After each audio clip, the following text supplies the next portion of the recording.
to challenge anybody that will say Islam, Muslims, we hate Jews, we hate Christians, we hate this. No. No. Individual Muslims can do stuff. But when you go into the Quran and the Sunnah and the teachings of Prophet Muhammad sallallahu alaihi wasallam, Islam rather calls on mankind. The Quran says, وَمَا كَانَ النَّاسُ إِلَّا أُمَّةً وَاحِدَةً. There is no community but one community of mankind. How we worship? Alhamdulillah. We know Musa alayhi salam, the way we worship, that's how we call on mankind to worship. Isa alayhi salam, the way we worship, that's how we call on his followers to worship. We know that. That's why Quran called on us to say, Qul amanna billahi. Say, we believe in Allah. Wa ma unzila alayna. We also believe in what has been revealed to us, meaning the Quran. Wa ma unzila ala Ibrahim. We also believe in the revelations of Ibrahim alayhi salam.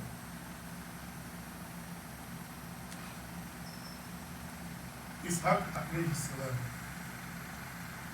وما أنزل على إبراهيم وإسماعيل وإسحاق ويعقوب والأسباط وما أوتي موسى وعيسى والنبيون من ربهم. And all the prophets, including Moses and Isa and those who came from Allah, will believe in what Allah has given to them. Inclusiveness. So now what do? We learn from Prophet Muhammad sallallahu alaihi wasallam. Before Salat in Al-Madinah, before Jumu'ah, before Sadaqah Zakat, before Hajj, the first thing he did was to bring the people together. Everybody. We read all the time in our Khutba, here and elsewhere, اتقوا الله حق تقاته ولا تموتن إلا وأنتم مسلمون. Fear your Lord according to the teachings of your Lord, according to the right of Allah, not according to my right, not according to the right of the mayor, or the governor, or the senator, or the president. We respect all of that, but fear your Lord according to the right of Allah. وَلَا تَمُوتُنَّ إِلَّا وَأَنْتُمْ مُسْلِمُونَ. Do not die except in a state of submissiveness to Allah, Muslim. The next ayah is what we don't pay attention to. وَأَتَصِمُوا بِاللَّهِ وَأَتَصِمُوا بِحَبْلِ اللَّهِ جَمِيعًا. Hold on to the one same rope of Allah, all of you together, all of you, all of us. وَأَتَصِمُوا بِحَبْلِ اللَّهِ جَمِيعًا وَلَا تَفَرَّقُوا. And this is the problem with us, my fellow Muslim brothers and sisters.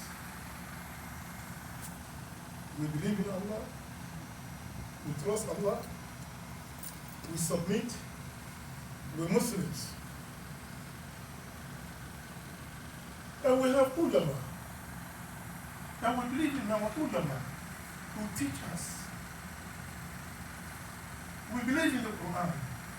We believe in the Sunnah of Prophet Muhammad sallallahu alaihi wasallam. And then we have ulama that have come. And some of us, we can say we are Malikiya. Some of us, we can say we are Hanbaliya. Some of us, we can say we follow Shafi school of thought.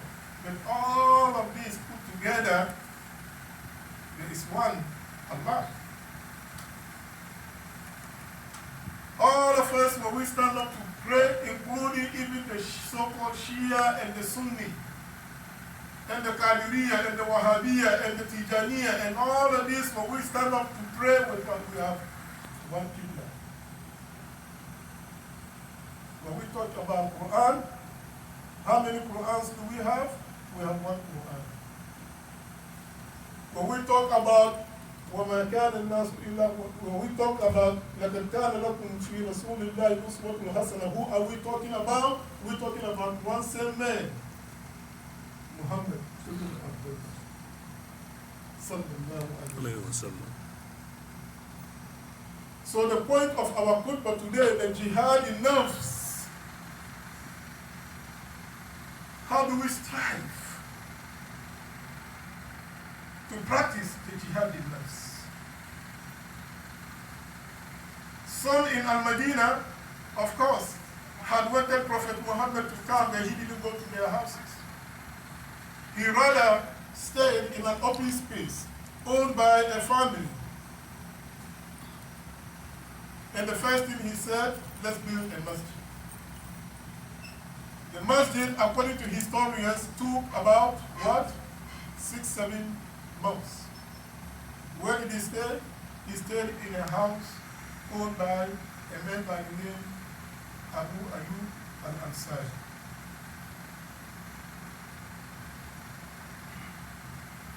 And then we go back again, we ask ourselves, how come he didn't go with the Muhajirun? How come he didn't go with this? How come? Because he didn't want to offend any group. And the masjid was built, and then a house was built for Prophet Muhammad sallallahu alaihi wasallam and his family.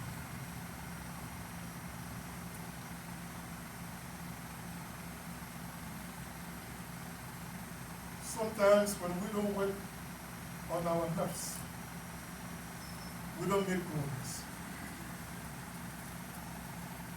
When we fight, and when we disunite, and we work out each other, hardly we make progress. My fellow Muslim brothers and sisters, the Jihadi Nafsh we're talking about, many amongst non-Muslims who have no clue about what the Sunnah of Prophet Muhammad sallallahu alaihi wasallam is about, they are already practicing that Jihadi Nafsh. How?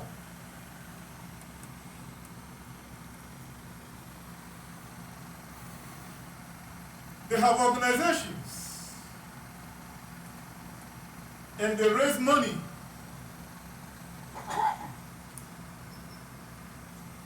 And whatever they keep, I'm not looking at that negative part. Yes, because there's negative part of whatever money they raise, there is something they do with the money. But when you travel around the world, whether it's in Africa or Asia or anywhere, or even here in America, there are organizations that are non-Muslim who are doing Muslim work. Again, I repeat, there are organizations, they don't believe in Quran, they don't believe in the Sunnah of Prophet Muhammad sallallahu alaihi wasallam, but they are doing the work of Quran and the Sunnah of Prophet Muhammad sallallahu alaihi wasallam, unconsciously. Because they go from one place to another place and they establish places of worship, for example. They go from one place to another place and they establish where people can have clean water to drink. They go from one place to another place and they create situations where they feed the poor and the needy.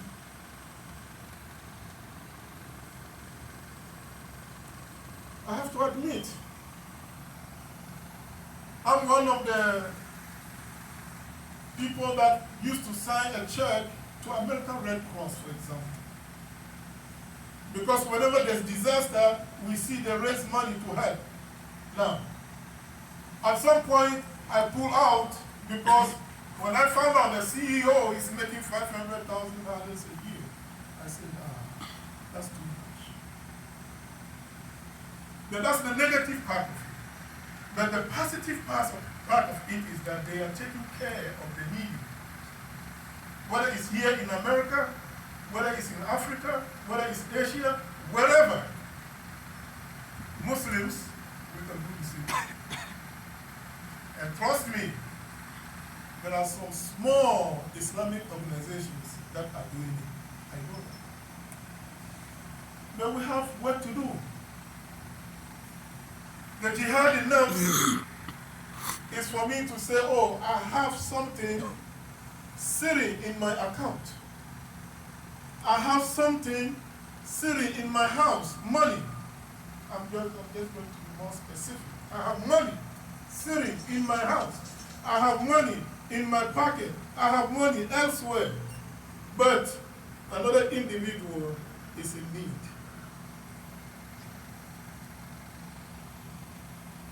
I don't know about anybody else. I'm talking about me and I'm not bragging. May Allah forgive all of us. Wallahi, me knowing I have a little extra sitting there and then another individual is suffering, I'd rather give it to them.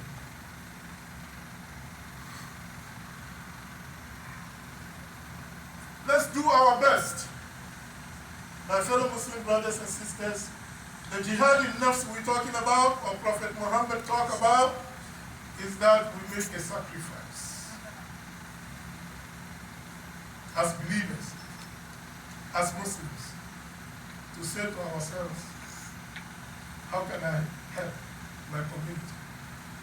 How can I help my environment? How can I help my state, my city? Brothers, well, will you do me a favor? You can just stand up by the door because you are distracting me. Just stand over there. When they come, let them figure out what to do. Because when you're standing there, you're distracting me. I'm sorry, okay? You can just stand by the door over there. Thank you. Just let them come in. People are not supposed to walk in the front. When you're directing people to walk all the way in the front, that's not sunnah. Let them stay in the back when they come late. Let them stay wherever they want to stay. But it is not appropriate for a believer to walk on people's shoulder all the way in the front. If you want to be in the front, you come to Jummah early. That's it. If you come late, stay where you are. When it's time for Salat, we make room for you to come in. But you keep directing people to come in and you cause a distraction. I've told you this in private. May Allah forgive all of us. So my fellow Muslim brothers and sisters, again, Jihadi Nafsh is what we have to put in practice.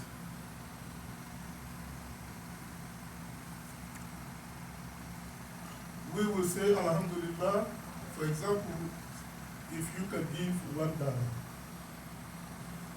We can say, Alhamdulillah, if you give $10, $20.